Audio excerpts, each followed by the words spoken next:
So, any question or comment or anything you would like to, anybody would like to ask me?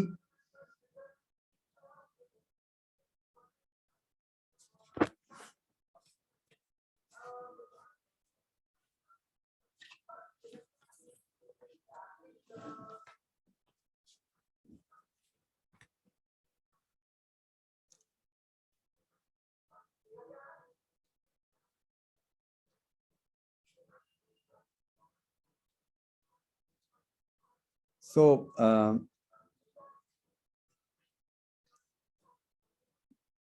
today I want to some auxiliary topics which we have avoided till now, but they are useful overall in the analysis when we do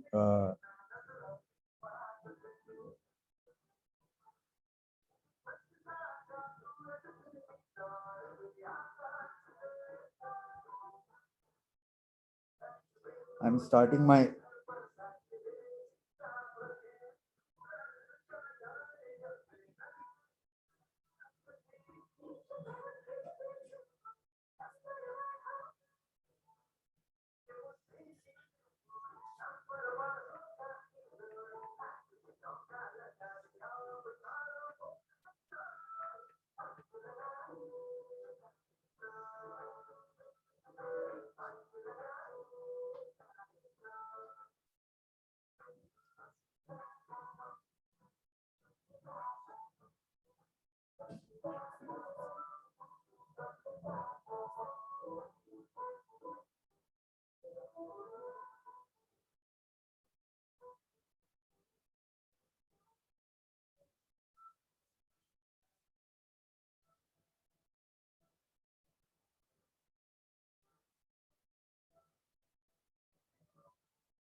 are all your mid-sems over or some mid-sems still remaining?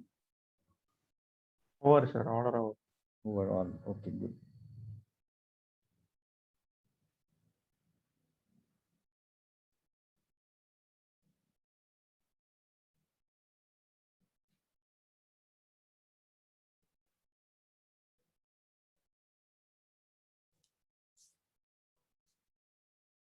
So,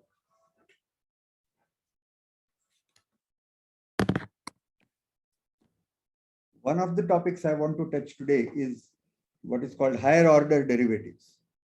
So,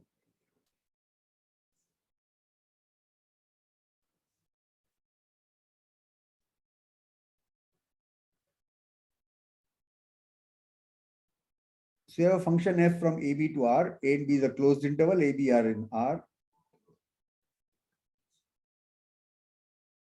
So, we have defined what is the meaning of derivative.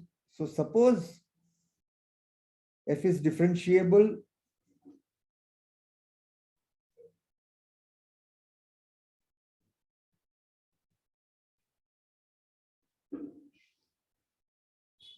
suppose f dash, so including at the endpoints. Okay. So, some theorems we only require in the open interval A to B as in the mean value theorem, but here I am taking that it is so for A to B, closed interval. Okay. So now this itself is a function, f dash x is itself a function. Suppose f dash x is continuous. This is called f is continuously differentiable once. So differentiability on a closed interval doesn't automatically ensure that the derivative is continuous. Okay.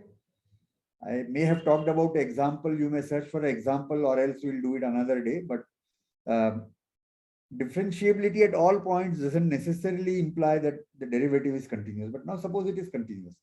Then we can talk whether it is differentiable. This f dash as a function, is it differentiable? If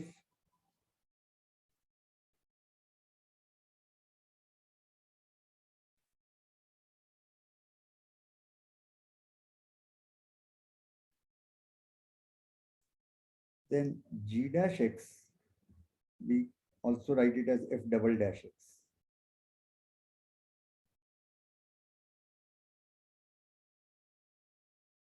Second derivative of f at x.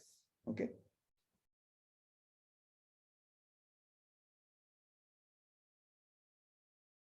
Now,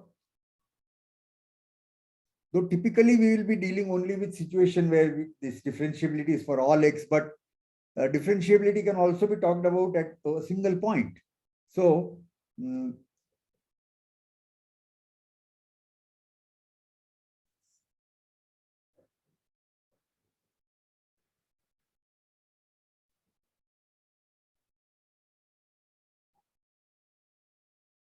could even talk about f dash at a point, we need to talk about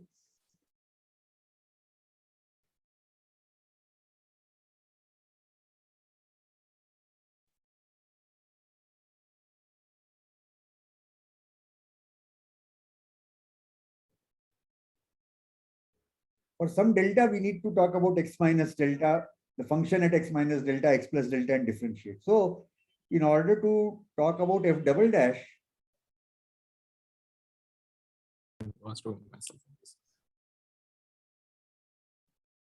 we need that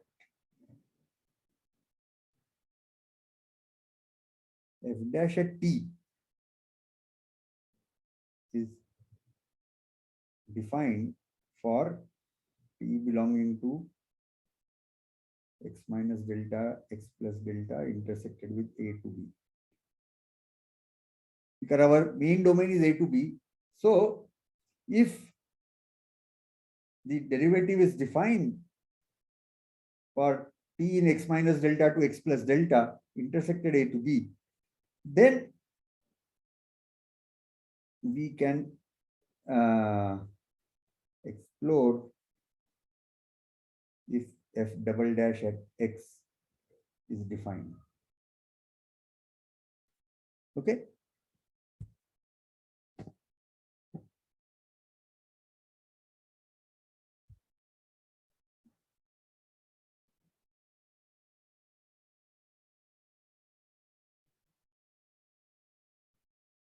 So sometimes we may have some example somewhere. So just like differentiability once we can define for each point, and then we are considering only the case, let's say mostly the case that it is differentiable at most points, etc., but or all points except end points and so on and so forth.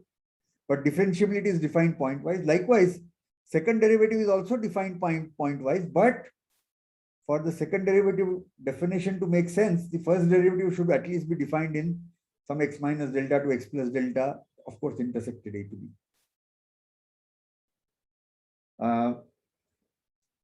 I should also introduce a terminology which I have avoided using till now.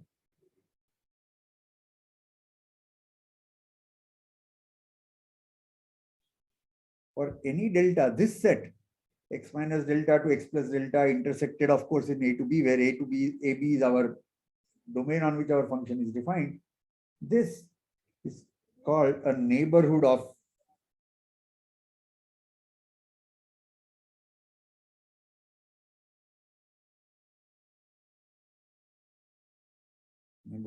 x in a to b. Okay. So for any delta positive, this is called a neighborhood. So you can go little to the left, little to the right. If whereas if x is the left endpoint, then you can go at least a little to the right, and if it is a upper endpoint, then you can go at least to the little to the left. Okay.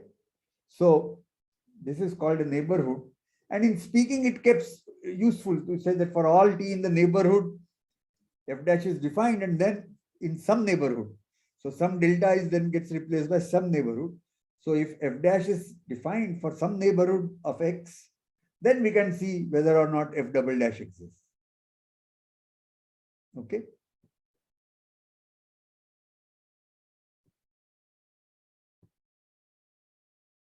And then no need to stop at 2. If f double dash at t is defined for t in some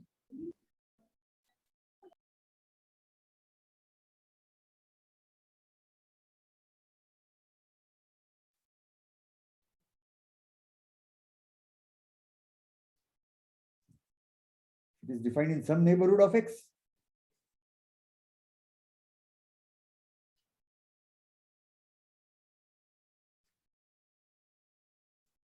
If f triple dash is defined at x.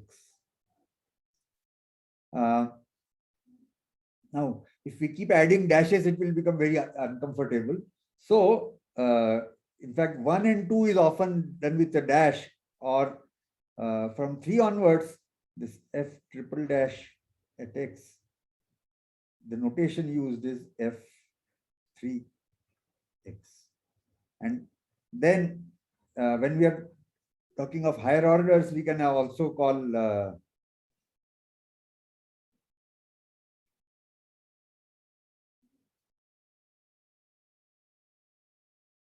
f double dash as f2,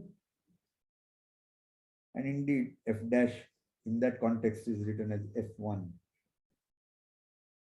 But if you are only talking of first and second derivative, often easier to use dash and double dash. But once we are using higher ones, then in general, we talk about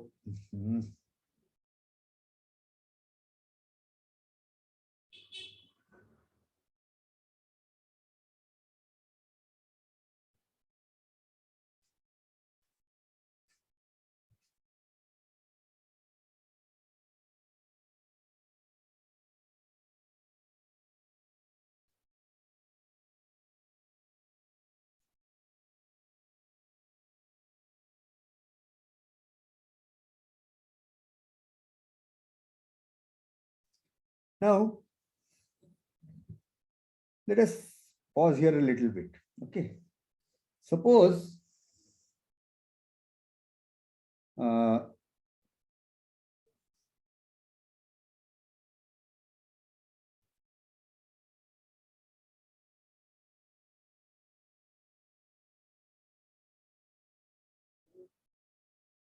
x equal to 4. Okay. If you want to talk about the fifth derivative of function f at x equal to 4, okay, what all should be defined? Let us explore.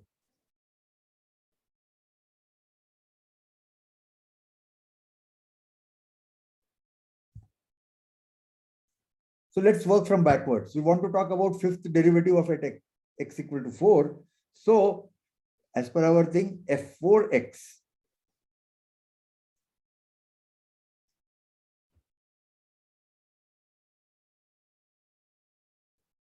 should be defined in some, it's convenient to use abbreviation for neighborhood, because neighborhood is a very long English word. In most math writing, NBHD is an abbreviation used for neighborhood. If for some neighborhood of x in A to B, F4 should be defined, number one, and then we can talk about this. But for, so let's call this neighborhood, let's,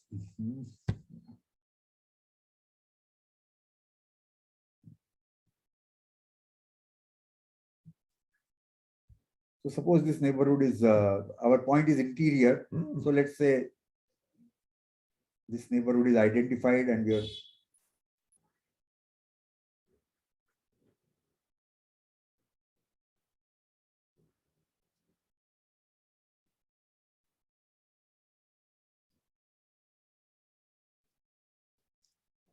it need not be, it could be smaller, it could be larger, doesn't matter.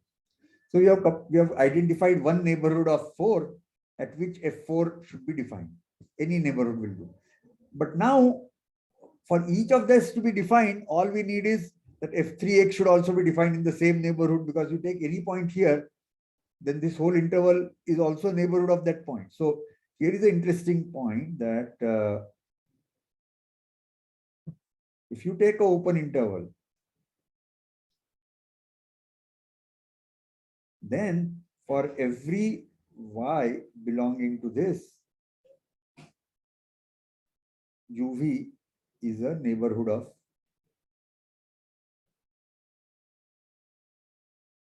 neighborhood doesn't have to be only x minus delta to x plus delta. It is little to the left and little to the right. The amounts could be different. All of them are neighborhoods. So therefore, y belongs to uv. uv is also a neighborhood of y. So once we want that f4 should be defined in some neighborhood, for f4 to be defined, f3, f2, f1 should also be defined in each of these intervals. And then it follows that all of them should be defined and continuous, because from f4, if we demand that f5 should be there, we need continuous. So so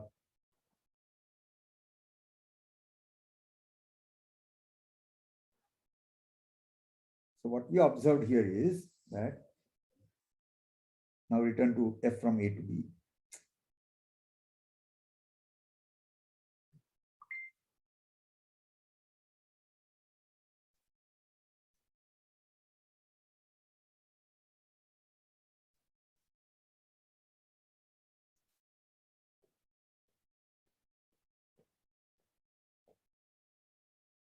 If we want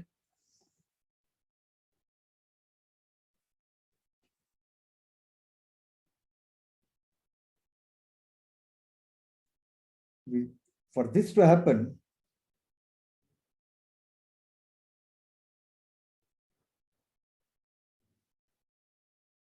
we must get a neighborhood, let us call it E equal to x minus delta to x plus delta intersected with AB.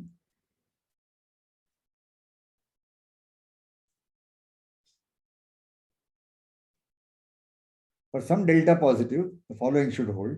When we take the neighborhood of x in A to B of length delta to the left and to the right, then f1, f2, fk minus 1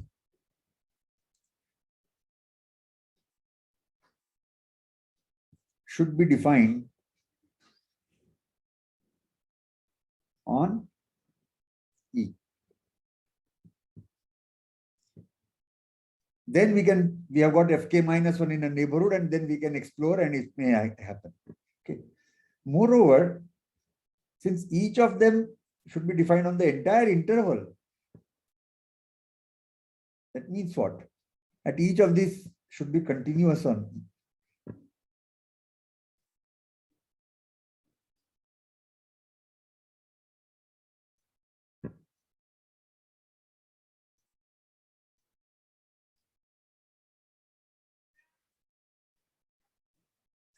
Because if a function is differentiable on an entire neighborhood, on an entire open set or interval A to B or interval U to A, then that function necessarily must be continuous on that interval.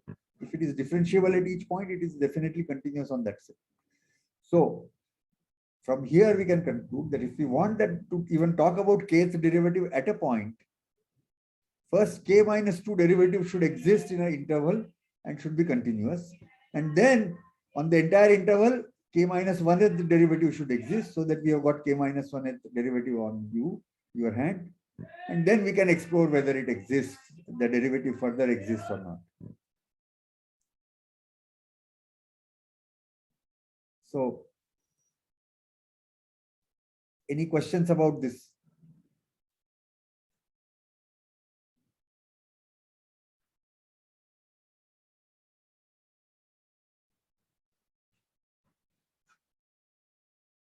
We had already seen in our discussions last class that if you take sequence AN,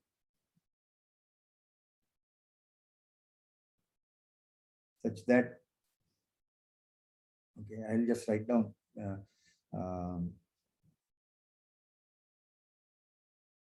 bounded And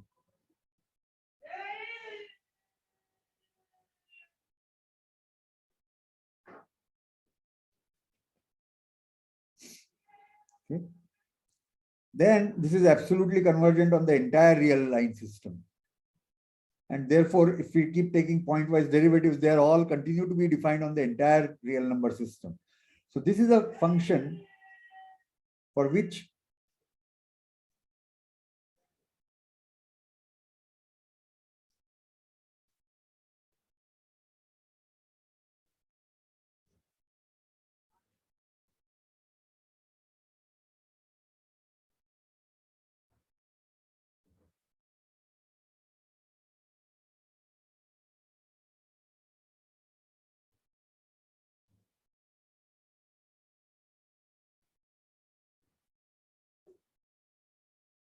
so this is a function which is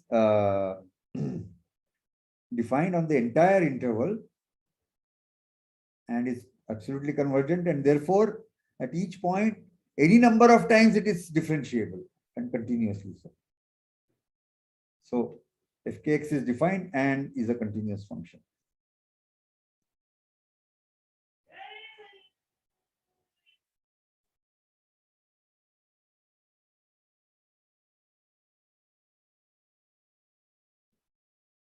Now, of course, if you know the sequence A, you can construct the function fx.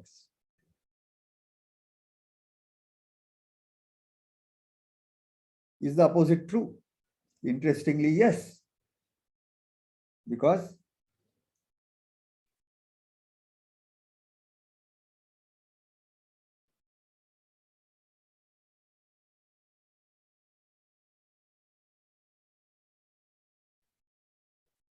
if you put x equal to 0, what happens? Except for the first term, everything else vanishes.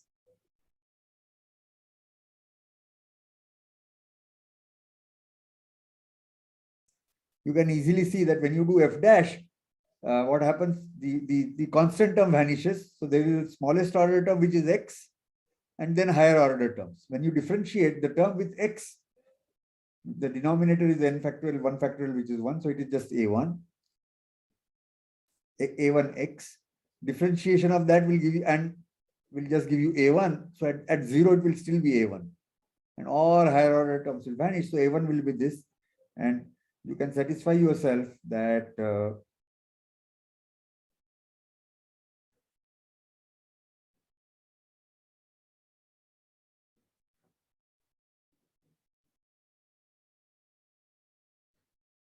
if you differentiate it k times and put x equal to 0, you will get ak.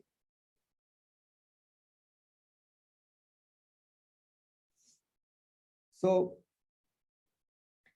some of you may wonder that why is this important? So you have a sequence which seems a more simpler object than a function which is defined on the entire set of real numbers. Well, yes and no. There are examples where you want to deduce something about a sequence, find out some properties of the sequence, and it may be easier to look at the function defined by this power series of an, and this, if this f is a function that you have studied and know, then you can get back information about an. So there are many examples where even though your ultimate interest is a sequence, you actually consider its the power series starting with that function. And I'm sure it is there in all branches of maths, but I am aware of large number of examples from probability theory, because that's the area of my interest and work. But I'm not going to give any such example, but just be aware that in a power series, the function f actually encodes all the information about an. In other words, you know the function fx, you know everything about an. And actually, you don't even need to know the function fx on the entire real line. All you need is if you know the function in some interval around 0, then you can differentiate any number of times on that interval and put anyway, ultimately you want to put x equal to 0. So the knowledge about fx in any interval around 0 is enough to give you the entire information about the sequence an.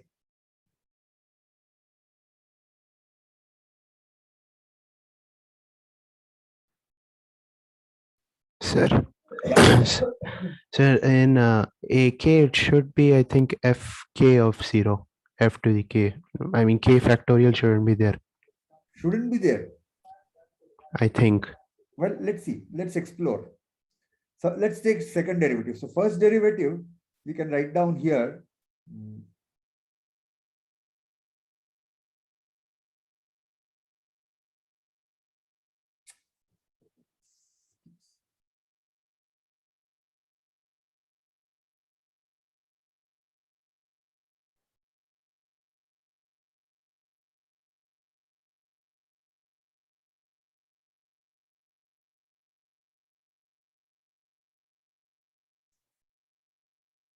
Yeah.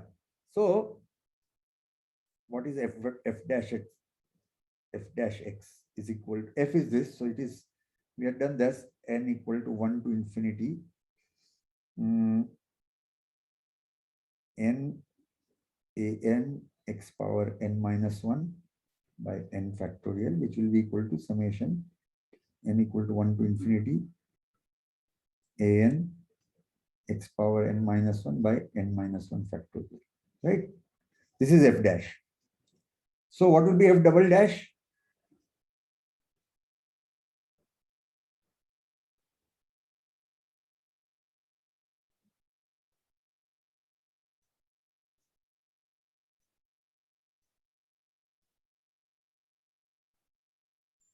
You get a n minus 1 here, n minus 1 factorial will go away. Yeah, you are right. N minus 1 factorial, because I have taken the series already with the factorial n. If I had just taken summation a n x power n, then I have to divide by factorial n, and here you won't, because here we will get the second derivative will be summation n equal to 2 to infinity a n x power n minus 2 divided by n minus 2 factorial. At 0, you'll just get a n. Yes, you are right. Thanks.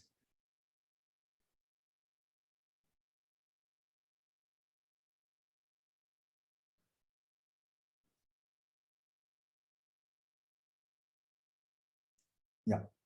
So kth derivative is just the kth kth a member of your sequence an is simply the kth derivative of this function at k equal to at x equal to 0. Yes.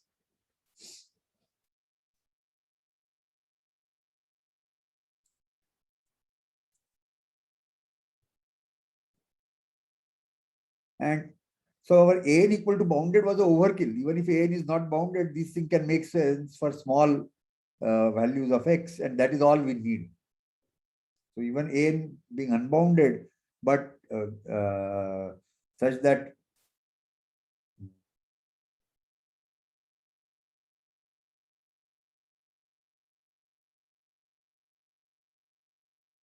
lim soup of this, as long as it is finite, doesn't matter how large, we can still make sense out of this. And for many problems in physics particularly, such tools were useful.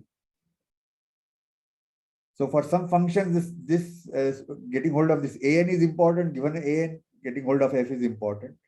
And you are somewhere you would have studied Fourier series, and that is all about these connections between sequences and functions of this kind. Okay. So okay, so we have talked about higher derivatives. We had kind of implicitly talked about it when we were doing this infinite series, but today we have defined it explicitly of functions, the higher order derivatives of a function. And so one good exercise, you now with internet, you search on internet or you think either way. So some of you may even have it at your fingertips, doesn't matter. Let others explore it and find out. And if not, talk to each other, talk to the TAs or talk to me later. So take some integer k, 36. You should be able to find an example of a function f on some interval AB such that f is differentiable for f j is defined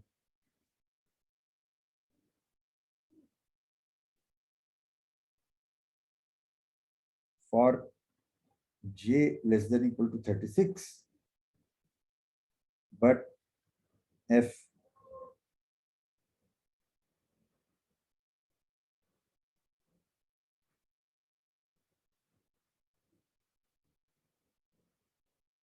so at least at one point it fails. Okay, so up to 36 steps you can differentiate it. On the 37th step, the thing fails at some point. Okay, and within these two examples, one where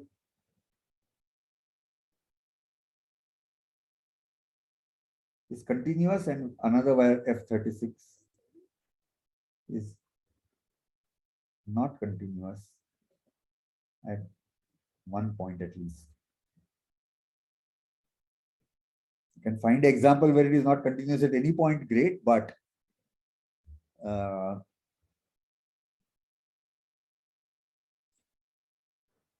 I think we talk about functions which are continuous everywhere but not differentiable at any point? We did talk about it, right? Did not write down an example, but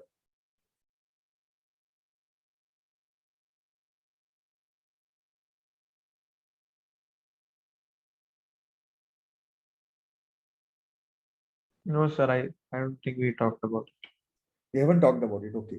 Yeah, this is my problem. When I'm talking to different sets of students, I forget what have I talked to which group. So that's why. So somebody mentioned wire stress function one day, but we did not discuss that. Okay, yeah. Okay, so that's what I meant. So yeah, so there exist functions which are continuous everywhere but not differentiable at any point.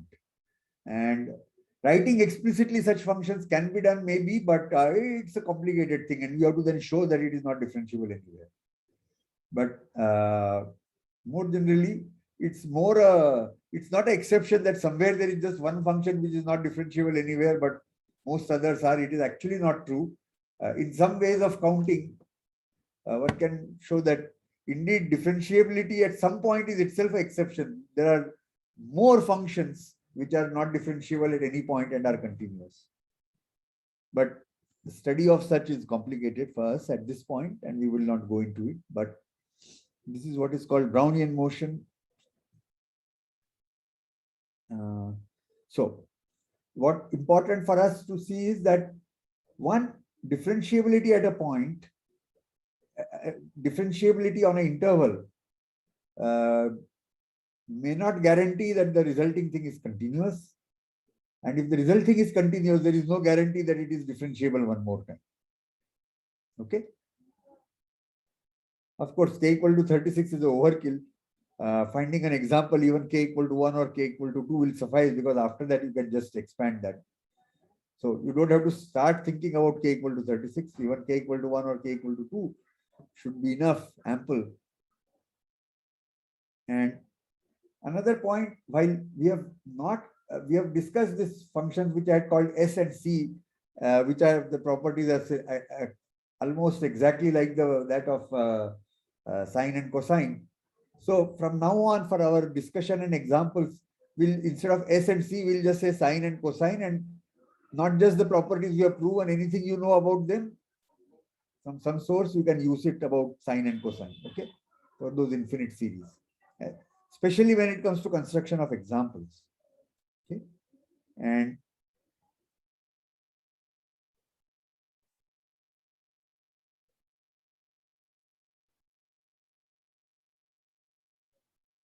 in particular, this we can do from our definition also, that if you look at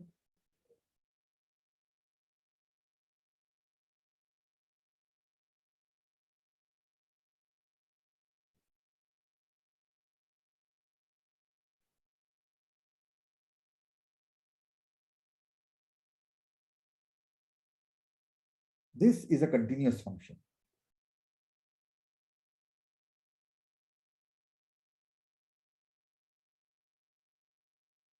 At other points, continuity is trivial. For x not equal to 0, it's just ratio of two continuous functions.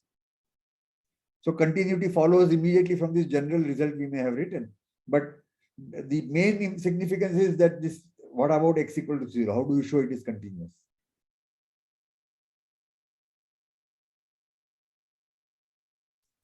So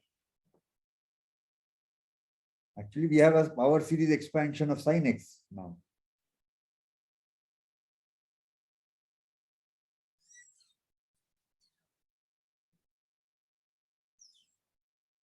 Sir, it's S of X, right? Not sine, right? Yeah, I said a little minute while ago that now we will separate, not use this S and C, but we can continue to use sine and cosine as if that is how I have defined them.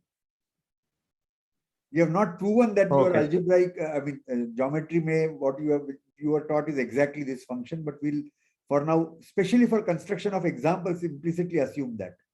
Okay, sir. Okay. So, because otherwise each time I have to say S where we defined it on such and such day, etc., etc. Easier to say sine and cosine, and for you also to construct examples. These are extremely useful tricks. Okay, and at least I believe most mathematicians agree, maybe not all, that to really test whether or not you've understood a concept, you should at least read about some examples of going both ways, some for which it works, some for which it doesn't work. And ideal if you can actually construct some examples of yourself, if not for all, for some questions. So in constructions of such examples, the sine and cosine come in very handy. Okay. So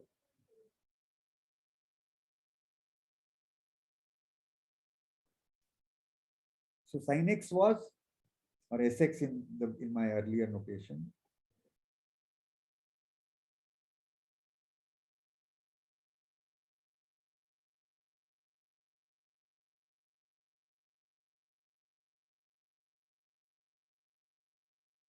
it was n equal to 0 to infinity minus 1 to the power n x power 2n plus 1 divided by 2n plus 1 factorial. So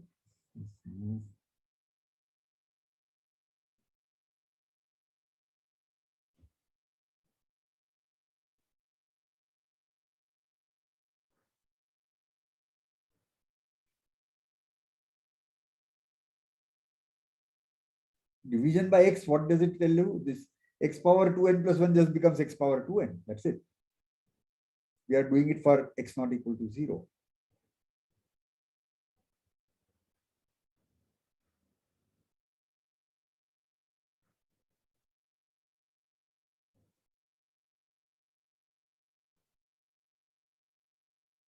And at n equal to 0, this is just 1 plus summation n equal to 1 to infinity.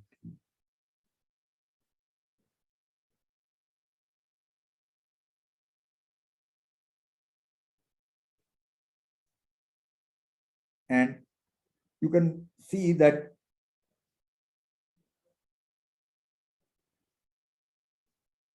this limit as x goes to 0 will be 0.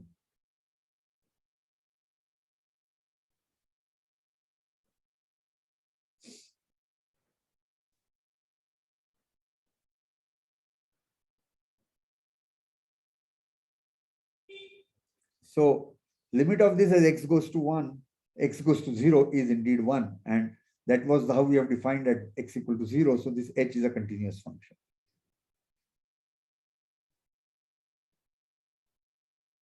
And I leave it for you to verify that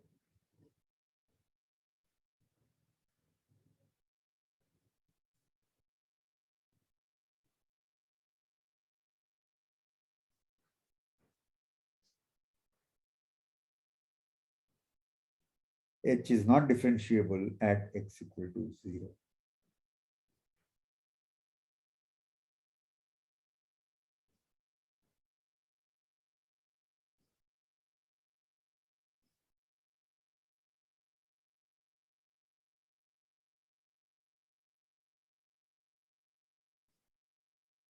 Okay.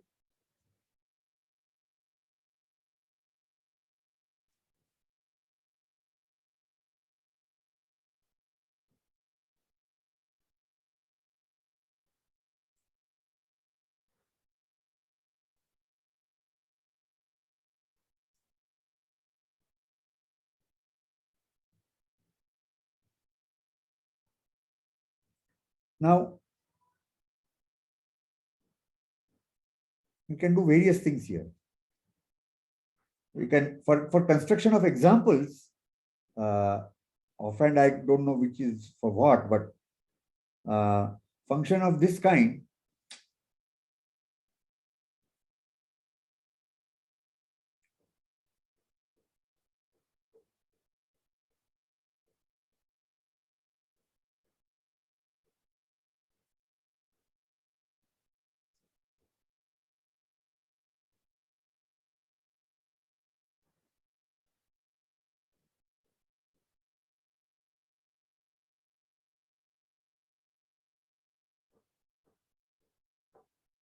and I'll just put an appropriate value. If the limit of this as x goes to 0 exists, you figure out what that value should be. You put that here, k an integer.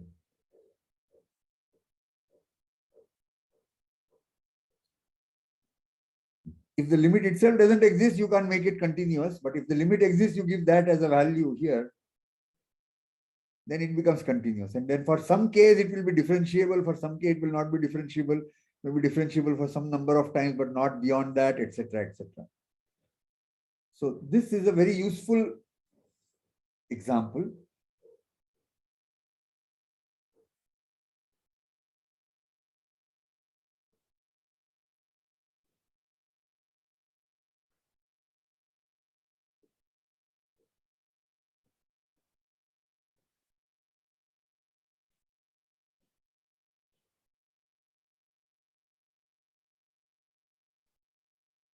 Other kind of example is, it is x times sine 1 over x.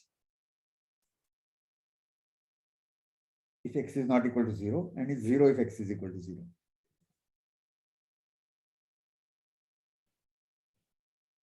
So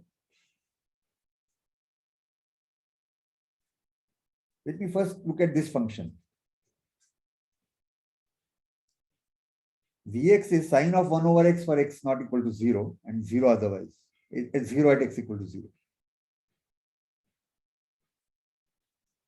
What do you think?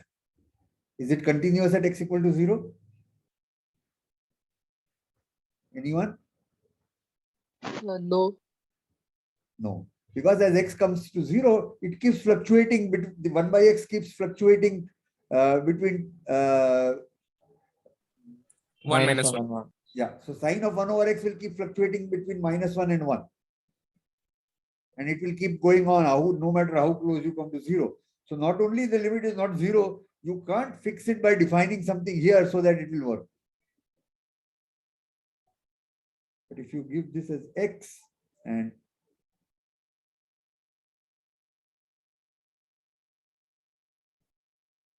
say if I define it like this, now what will we say? Now we can see that the way I have defined it, it is not continuous because limit of this as x goes to 0 is 0.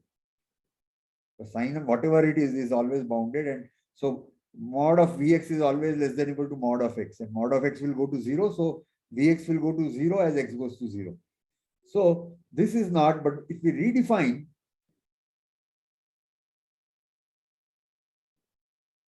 it to be 0, then it is continuous.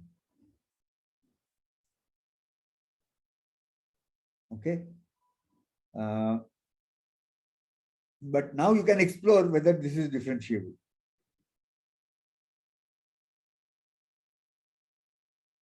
At x equal to 0. And the way I It's did not- it here, yeah, some question? No, it's not differentiable at 0. Yeah, it's not. So,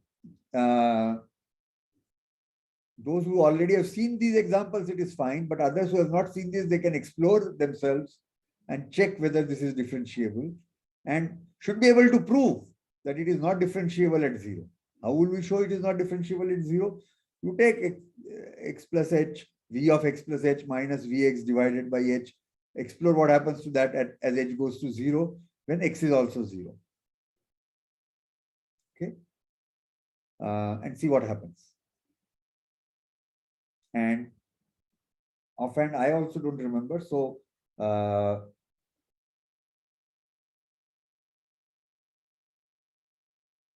if we take Vx to be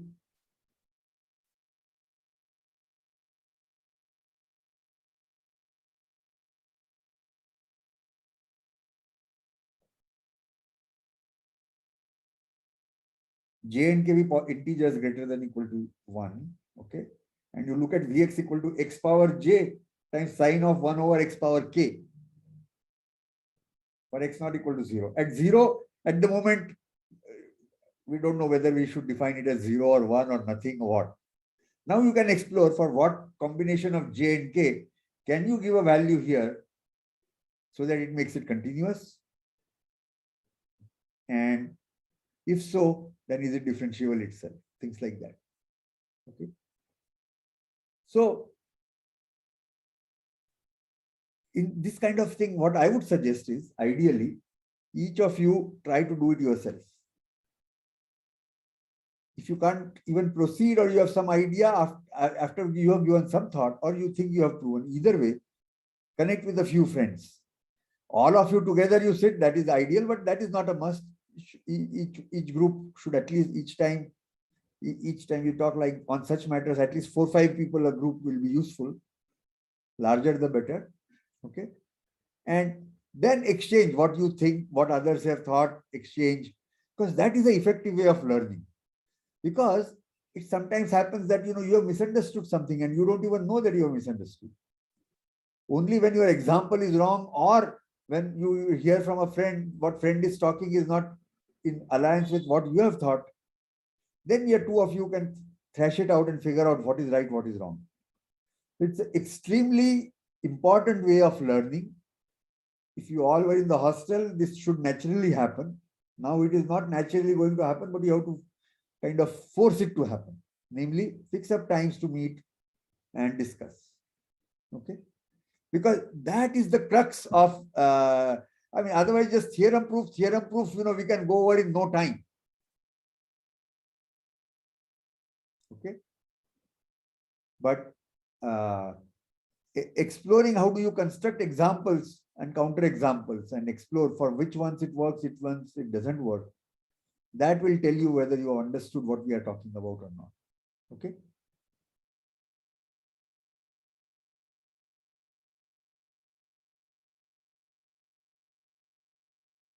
Now, let's see if I have assigned what else I have decided to do today.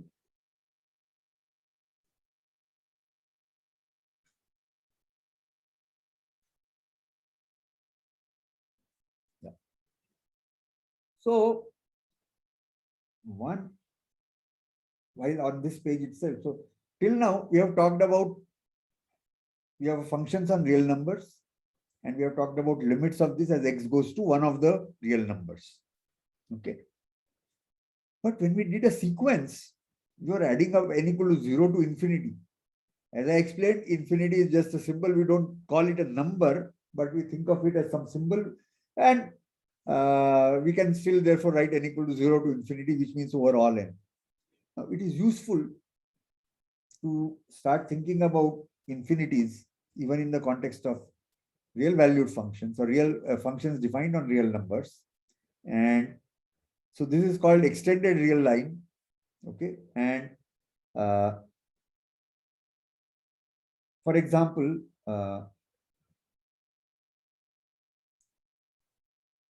this function u that has been defined, let's call it 1 if x is 0. We can explore for what k it is continuous, not continuous at 0, etc. What can we say about limit of this as what I'm now going to call as x goes to infinity? Well, we had talked about limit n going to infinity, but we have not talked about limit x going to infinity ever. So now is a good time to start talking about it. What does it mean? What do we mean in our mind when we say limit x going to infinity? So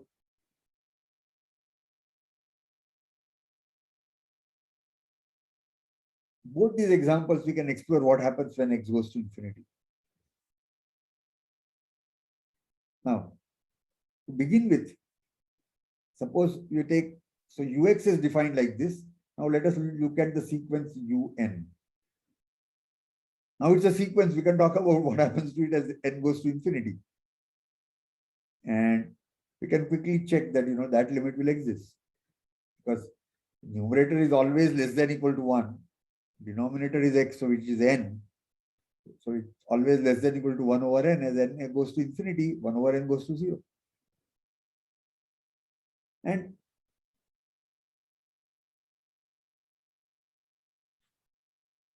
let us once again see what did we mean by saying that.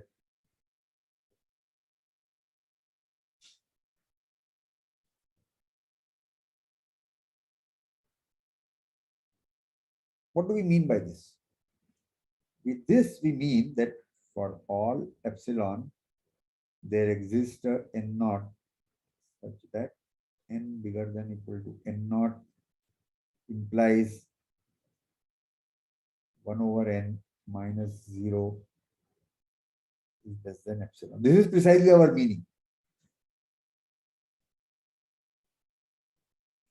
And what we can do is, we can just mimic this example. Instead of, we'll say, so f is a function which is defined on R. We will say that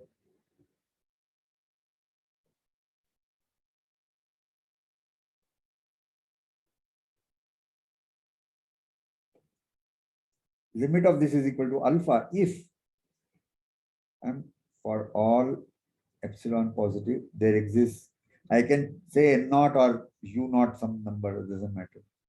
So there exists n naught such that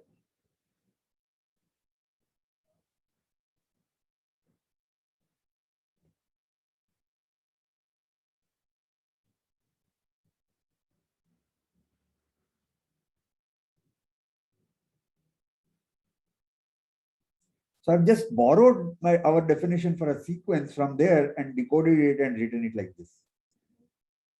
That for large x, fx comes close to alpha. Okay. And what do we mean by large x? Well, here it is. For every epsilon, there exists some threshold n naught, such that beyond n naught, fx and alpha differ by less than epsilon. So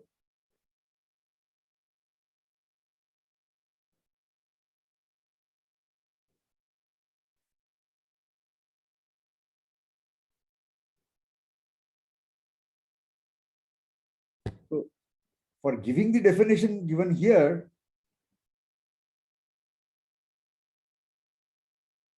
for giving the definition below the green line, I need not have talked about a sequence. I could have just put this as a definition.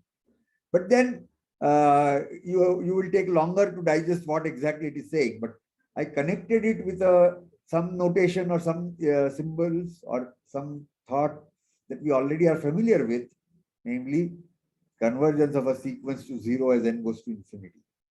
This is basically extending it a little. And this also brings us that when we wanted limit of this as x goes to some real number, some quantity theta in real number, then we talked about neighborhood of theta. So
and limit at alpha x tends to theta fx is equal to alpha if there is a neighborhood of this such that fx neighborhood of not x but of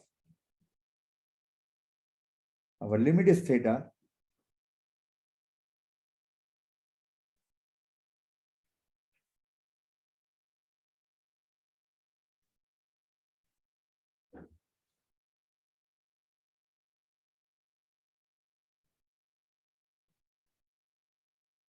So instead of writing in terms of delta, etc., I just called a neighborhood. Okay. This is equivalent to saying there exists a delta such that for e equal to x minus delta to x plus delta, the following happens. Because for any delta, x minus delta, x to x plus delta is a neighborhood. Okay. So instead of using the term neighborhood, x for delta, I can use the term neighborhood. And why am I doing that? Because then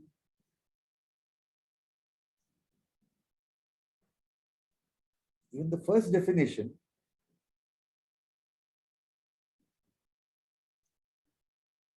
can be brought in here if we say that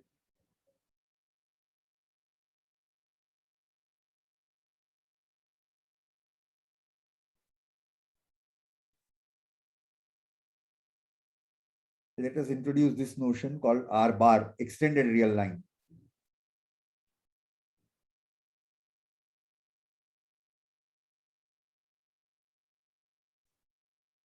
And firstly, we can define here that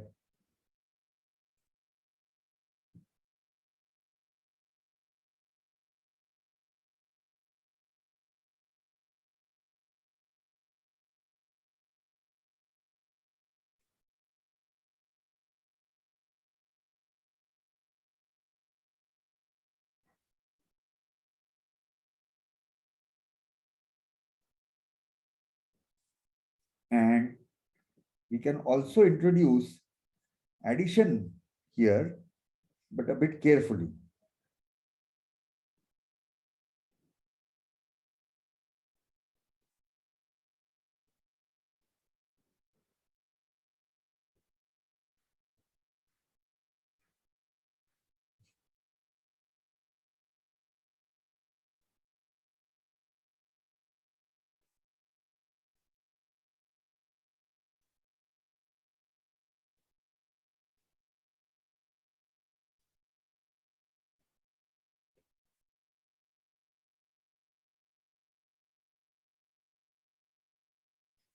Extremely important that we do define R bar. Various things can be defined, but not all. So minus infinity plus infinity is not defined. Other values are defined. Okay. And then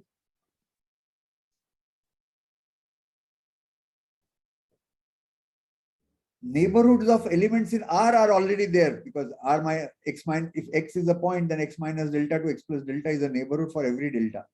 Or x minus delta 1 to x plus delta 2 is a neighborhood for every delta 1, delta 2. But for it, so now here is a special rule. So we'll say that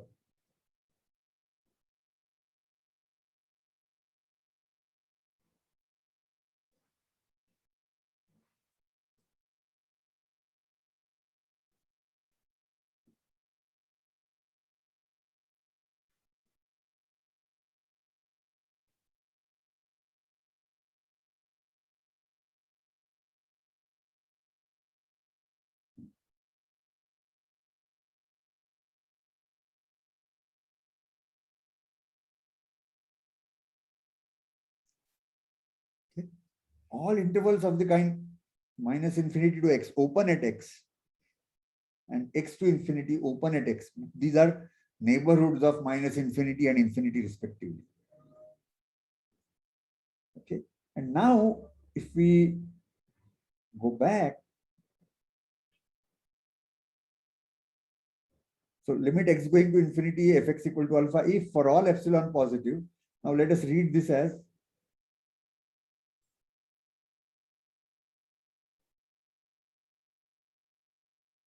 there exists a neighborhood of infinity such that instead of x belonging to n naught, x belonging to that neighborhood of infinity. Because n naught to infinity will be a neighborhood. In other words, what I had earlier written down in red above for limit x going to theta fx equal to alpha, this was for theta in R. But with this notation, the same definition works whether theta is R or in R bar. Whether you want to go to limit as x goes to infinity or x going to minus infinity, bringing in this language, this neighborhood, you can crux them all in the same tone.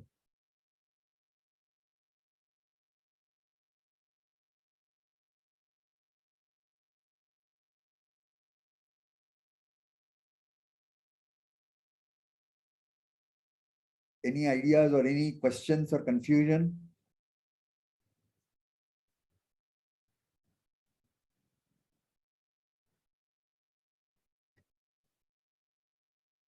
I'm surprised that today there has been far few questions or comments, or maybe I should deliberately make some wrong statement and check if people are listening and actually responding or not.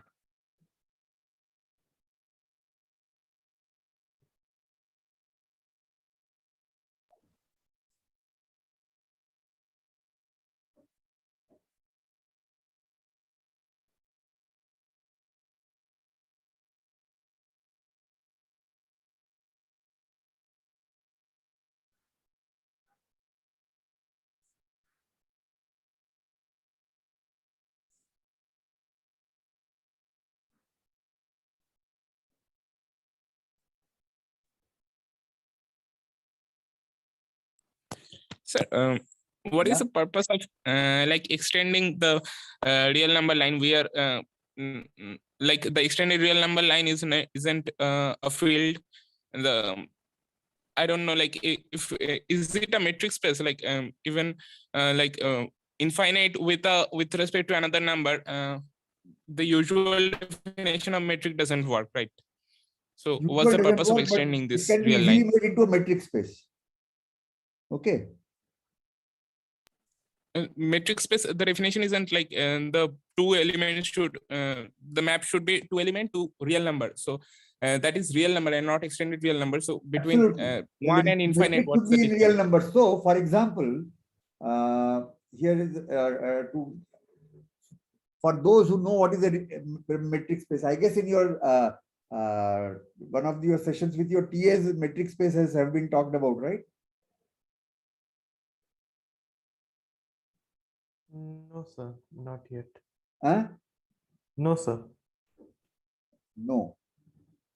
Okay. Okay, so for now, just for those who know what is a metric space, others can ignore for a minute, but on R, you can define a metric space to be metric space by this formula.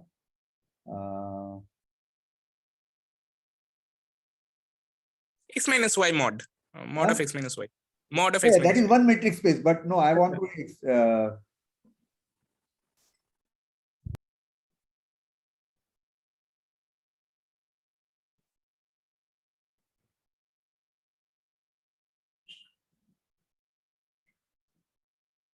Actually, yes, yeah, this will also form a metric. Yeah. okay. And now you can bring in infinity and minus infinity in this framework, and that can turn into a metric space. Achha. Nice, thank you, sir. Okay. So now this is how you can bring in the metric space, but unimportant. What is the purpose of doing so? You see, after this formalization of mathematics entered, everybody's, became a must for discussing statistics. It could bring in some of the things, but it could not bring in some of the points which people were familiar with using earlier. Okay. And later it was found that actually you can do all mathematics without bringing in extended real numbers. Just you have to write proofs again and again, and statements can be more complicated. People found that bringing that notions in and allowing your R bar, okay, if it's not a field, it's not even a group, with addition, fine. Some addition is not defined, fine.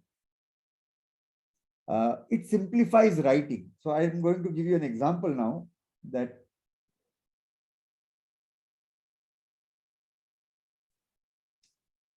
if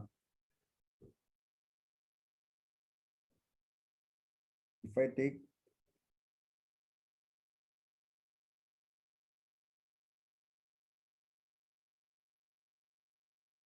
fx equal to x square on r bar, we can define fx equal to x square, but it is from r bar to r bar, because x equal to infinity, we would like to define it at infinity. X equal to minus infinity also would like to define it as infinity. Okay, sir. Okay. And we can then think about what are the properties of the squared function which continue to work on extended real line. Okay. It's a useful thing. Okay, so it's kind of continuation over the from R to R bar. Yeah. Okay. And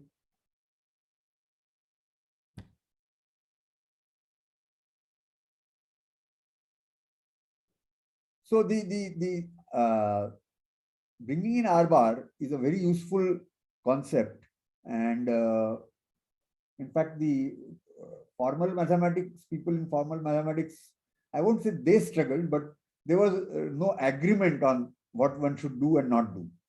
Okay, some people insisted that you should not include this. This is not quite, it doesn't fit in our formal definitions.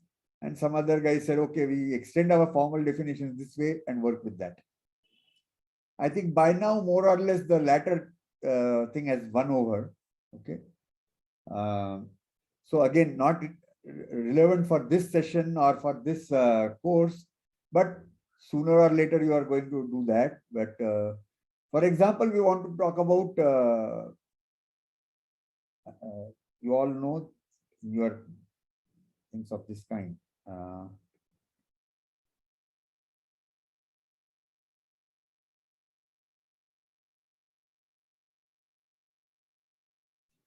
In your school thing, somewhere you would have done integral 0 to infinity fx dx or 0 minus infinity fx dx. Okay. So now to bring this into formal mathematical structures involving not just what we will do later in this class, namely Riemann integral, but more complicated things, more complicated functions to be included, something called Lebesgue integral, which we will not do now at all. So for that, people struggle, for that required to be able to define what is the length of the interval on which we are integrating 0 to infinity. Now, you can't define length to be any finite number. If you define length of 0 to infinity as a finite number, then for all finite intervals, you have to have it to be 0, and then they will not add up and so on. So total chaos. So some people said that, okay, we will define length only for intervals which are bounded. And they did something, but then this entire thing is not covered in that. And that made the writings and proofs very complicated. And later, people saw that if you allow infinity in your discussion, it really brings down the difficulty. So in a topic called measure theory, which is the crux of all this Lebesgue integration, etc., at least in my view, one of the first textbooks which wrote it out nicely by Hallmarsh, it avoided infinities, and later writings included infinities. So Though, like the function should vanish over a bounded set, right? Even over a finite measurable set, right? To be Lebesgue measurable, to be Lebesgue integral. No, integrable. No. You can have a function which is not zero for all x, and you can still talk about the Lebesgue integral 0 to infinity, and it can be finite. Oh, okay, sir. Yeah. So it's not a trivial extension that, but for a compact interval beyond that, it has to be 0. No.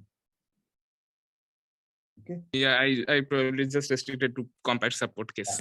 Sorry. No. So for those, again, this is for those who are interested, you should, we all, for a first course, we talk about Rudin principles of mathematical analysis, okay, which is called Baby Rudin. Even in my shared folder where I put in the copy of that, which is called Baby Rudin. But Rudin has another book which is called Real and Complex Analysis.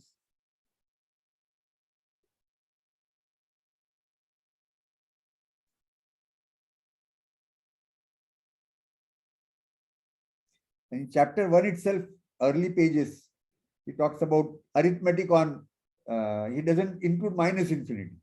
He has either he's talking on R or he's talking about 0 to infinity, including infinity. So either real numbers or the interval 0 to infinity. And he talks about their arithmetic on 0 to infinity. 1, 2, 3 pages are written on arithmetic on 0 to infinity. Just for those who are interested, we don't need any of that. We basically want to be able to talk about what happens when x goes to infinity for a function fx. Okay, and we have examples of various kinds. So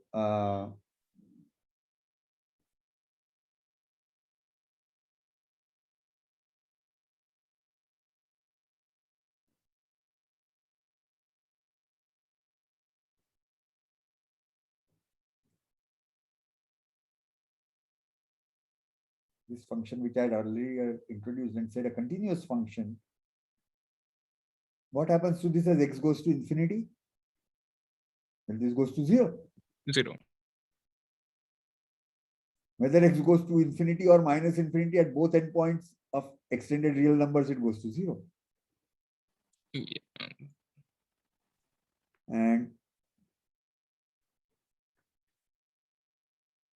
though in this course it is not needed, likewise one can talk about also convergence to infinity.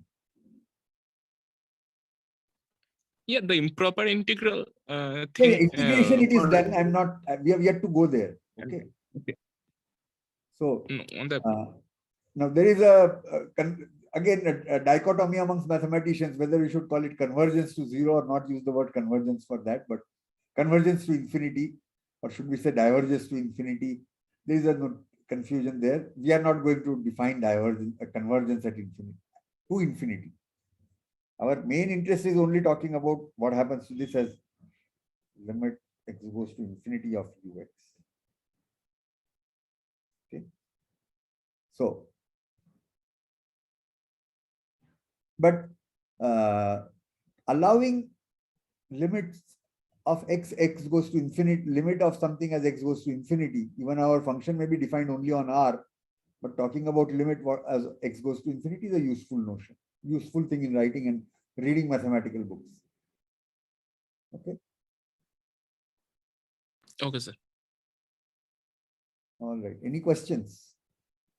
Time is up for the day, but I'm free for a while, and I guess today you guys are free also.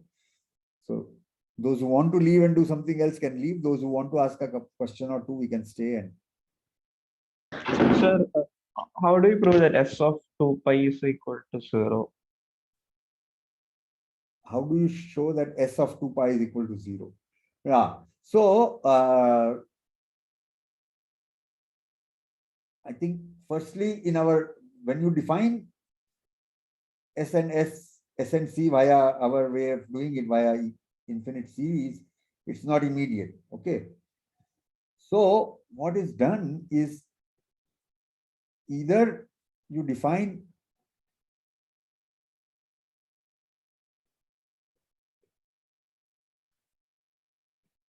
I hope I remember memory is correct. Pi by 2 is the first text such that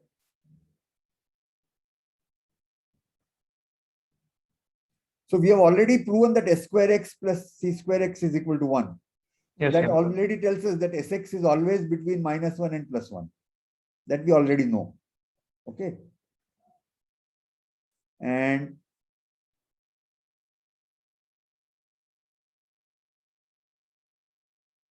Yeah, then from here we can bring the double angle formula. Something like that. yeah. So But we should prove this, right? what we should prove what? Pi by 2 equal to minimum. Oh, we define pi in this notion like this. We have to finally somewhere we have to see that. Okay, sir. Okay. Okay. Pi, okay. Pi, we haven't defined pi before. Okay. Yeah. Okay, sir. So you can introduce pi via this and then do the rest. Okay. Okay, sir. Got So it. as I said, today, I mean, my introducing S and C was not so much to say that, the old way is wrong and this is the right way, nothing like that. But useful for proving something, because otherwise we keep writing theorem after theorem without any examples of interest, or only examples are trivial things like, polynomials, then it is not much fun. Okay. You don't understand that well. So that's why this infinite series, which gives you sine and cosine, and at least we proved several properties that we know of sine and cosine. Okay. Okay, sir.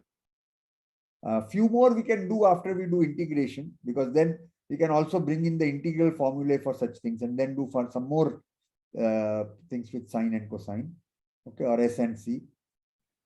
But in the meanwhile, you can now pretend that the S and C that we have defined are indeed the sine and cosine functions when you are taking the angle in the gradient, radians, and then construct examples. Okay. So proof of pi is transcendental and irrational. Will it be simple from this definition? Probably. Yeah. Sir, can we prove S and C are periodic from this definition of pi? Yes, S of x plus 2 pi will be S of x, right? Yeah, we have to From prove the- that part. Not yet proven. Yes. Additional formula from that it is getting proved. So See, the thing is, I myself not tried to write down those proofs. Okay. So I can't answer yes or no. Probably yes. How quickly we can do it is a question mark in my mind at the moment. no, sir, sine 2 pi is 0 from double angle formula applying on this, and No, but sine wait, double angle. What is what is the double Sine angle? Huh? sine 2 equal to sine 2 sine cos a. So a equal to pi by 2. So when sine a equal to sine pi by 2 equal to 1, so cos pi by 2 equal to 0. So sine 2 pi equal to 0. Yeah. And then sine x plus 2y again apply additional formula. Then simple. That's right. Quickly you have come up with, yes. Once we do introduce pi this way, we can bring in several properties that we know just from that, what you call the double angle formula. Yeah.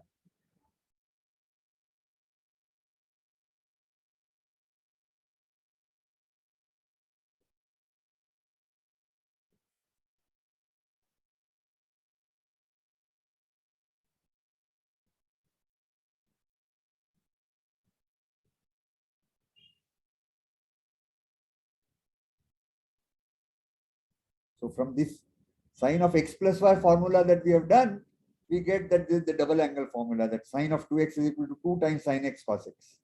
And then our game starts. Yeah. The hard part is probably like when coming to integration theory, that our beloved definition of pi, getting from that circle or area formulation, that would be actually difficult probably to. Yes, as I said, matching this with geometry. Okay. Yeah. Sir, can we prove that pi by 2 is greater than 0? Can you prove pi by 2 is greater than 0? Yes, because Sx is a continuous function and S0 is 0. Greater than 0. Okay. So that it has to be greater than 0, we can prove directly. No problem. Sir? Yeah. To connect it with geometry, I was wondering if we could do it like this. So I think we can show that the derivative of sine is the cosine without relying on the power series. I think we can, I don't remember exactly how to do it, but I think Wait. So then we are having sin x cos x and Sx Cx are distinct at the moment in our mind. We have not yes, sir. merged Yes. them. Yes. Right. Yeah. So that the derivative of sine is And cosine. I think we without can show that geometry, having without defined like bringing sine in- and cosine geometrically, we can show that the derivative. And then we think can the show reason that we can- we can bring in the power series and show that the power series of sine is exactly this. So starting from geometry, we can come to Yeah. that. Yes, sir. I was Yeah. wondering if we could do that. Yeah. But we should prove that S attains the value 1 for x greater than 0, right? At least once. Yeah. true. What's the question again? Once. We should prove that S takes the value 1 for 1 x greater than 0, right? Yeah, I mean, this should not be a vacuous infimum. This should not be a non. There must exist some x for which this one will work. Yeah. So, I mean, we can. I don't see anyone doing Okay, such thing. so we'll find that S prime x equal to 0 and then equate that to 0 and then find it's basically the maximum of the function. Like I'm backtracking, but Yeah, end of the day we that's what can I tried to common write, answer that we out. first define beta to be the supremum of Sx. Okay, and we can start here with beta. That beta will be attained, and then that is equal to beta, and then we can argue that beta must be 1 and so on and so forth. So yeah, Yes. you're right. So, as I said, our purpose was to connect. My purpose was to connect the infinite series and power series, etc. Instead of leaving it at just abstract summation an, give a concrete example, and then with that we can do various nice things. That is what the aim was. Okay. So if one of you or a few of you form a group and work out entire connect with geometry and write it out, it will be good. Then I can share it with everyone. Yeah.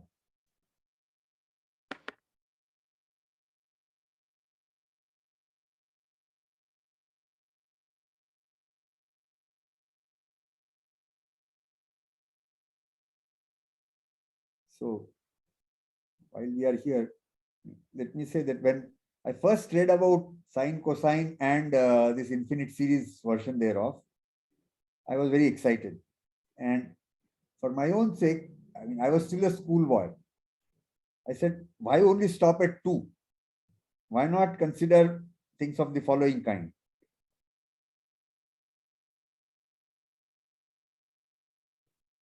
So, and instead of 2 functions, I called them, I don't know what I call them, but for now, let me just call A1, A2, and A3.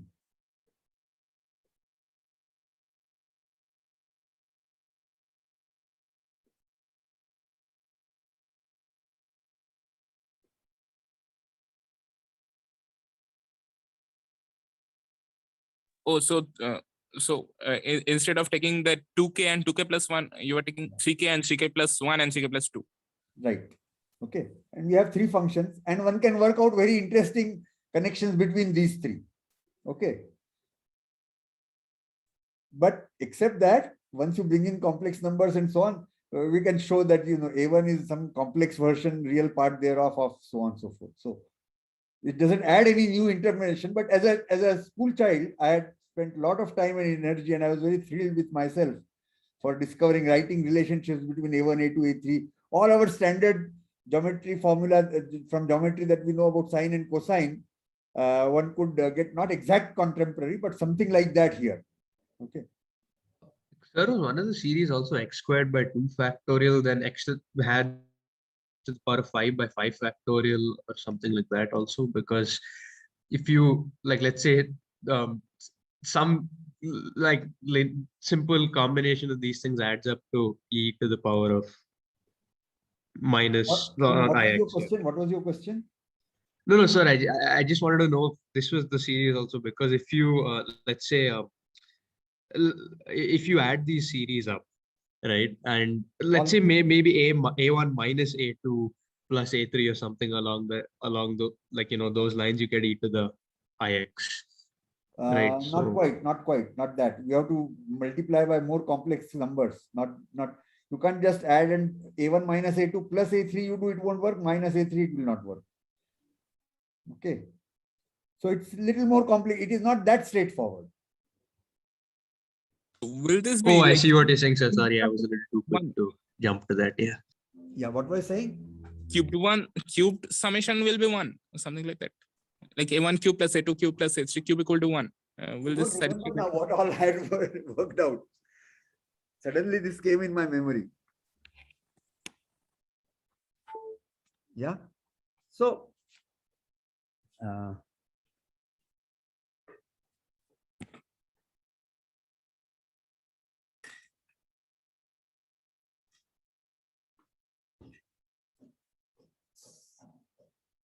So eventually, these can be obtained in terms of in terms of sine, cosine. Also, you can get a representation of A1, A2, A3. It may be more complicated, but one could get. So it did not bring in any new insight. That's all.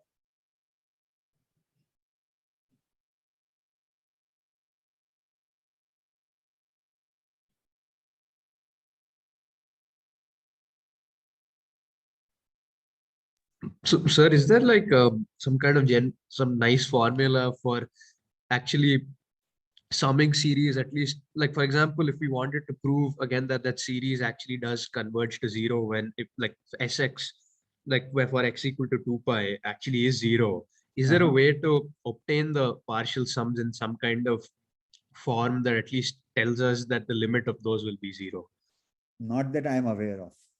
Sir, I think the best is like Taylor's theorem with remainder. That is probably the best.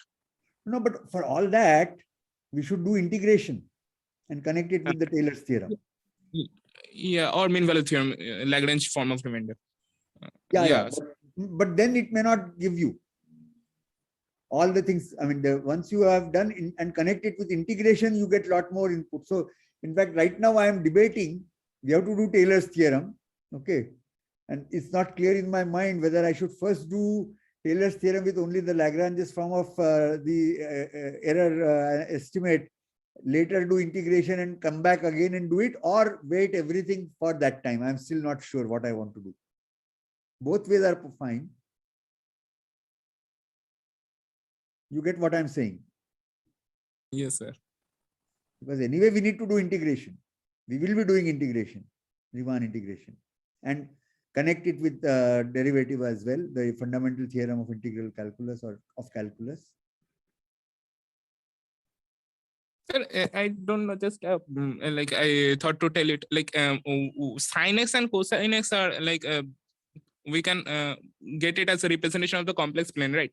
And in 3 dimension, we don't have any such sort of complex line. In 4 dimension, we have quaternion group. So if we consider the residue class of 4, shall we get again nice representations of the series you just defined? Something like, I mean, 1 minus x to the power 4 by 4 factorial plus x power 8 by 8 factorial. I mean, the residue class of 4 with that. Probably, I'm not sure. Probably. Yeah, as I said, my main area of, I mean, after I finished my bachelor's and master's, I focused on probability theory, and I've worked with that so much that one's thinking gets limited to that. So I'll relate a story. Okay, again. So we are talking about some friend who is also a mathematician. We were debating something, and we were talking about something in on Hilbert spaces. Okay, and he mentioned something, and he said, "Yeah, he's struggling to prove that." I just said, "Oh, just use this fact." And he challenged me. He says, "What you are saying is the fact is not actually not even true, and you want me to use that?" And we got into a big fight. I said, "Fight in the sense oral, obviously." I said, "Of course, this is true. I can prove it." He said, "No, you cannot prove, because I can give a counter example." And then we kept arguing that who should have a first shot. Okay. Eventually, of course, when we resolved the matter, it turned out the following. The error was mine, because everything I had used, I would always use real Hilbert spaces. We did not need to bring in Hilbert spaces with complex field. Okay. So all my memory, Hilbert space was always real, and therefore what I was saying was true for real Hilbert space. Nothing wrong with that. But his counterexamples were all with the real with the Hilbert spaces on complex spaces, on complex fields.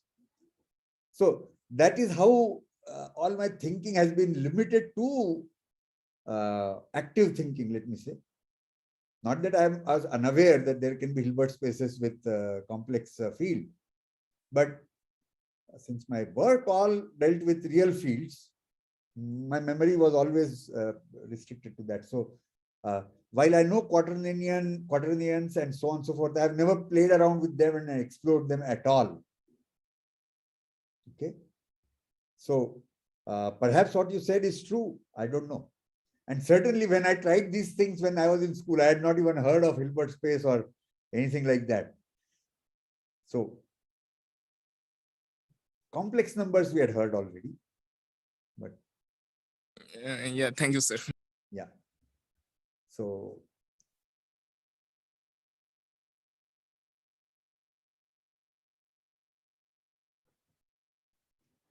all right then. Okay. So if any of you have some thought that I should do Taylor's theorem without the integral version now and then do integral, or the other way, write to me. I mean, I'm yet undecided. Let me see. Okay. All right. Goodbye. Thank you, sir. Thank you, sir.